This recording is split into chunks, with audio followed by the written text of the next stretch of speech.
Est-ce que c'est en allant très vite qu'on va réussir à sortir de la situation dans laquelle on est aujourd'hui sur le plan du climat?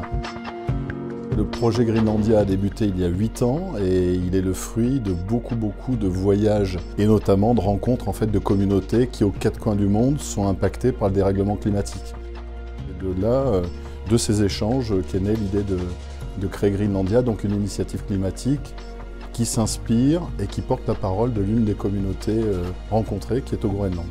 Ces communautés-là, qui sont en majorité très pauvres et en difficulté du fait du dérèglement climatique, mais pas que, chaque fois qu'elles se lèvent le matin et qu'elles démarrent leur journée, leur combat, c'est la journée, c'est comment je vais survivre aujourd'hui, comment je vais me nourrir et nourrir les miens, comment je vais les protéger, les abriter, et comment je vais passer cette journée en essayant qu'il y en ait une autre après. La conviction de l'équipe Greenlandia, c'est que le défi climatique, c'est une situation très tendue, très difficile déjà, mais c'est une formidable opportunité de se réunir et de s'écouter, de dépasser ces différences. On s'aperçoit dans la France d'aujourd'hui, par exemple, mais je pense que la France n'est pas un cas isolé, qu'il y a beaucoup de personnes qui sont sensibilisées aux thématiques climatiques. Les citoyens ont envie de s'engager, ont envie d'agir, ils ne savent pas d'ailleurs toujours trop comment.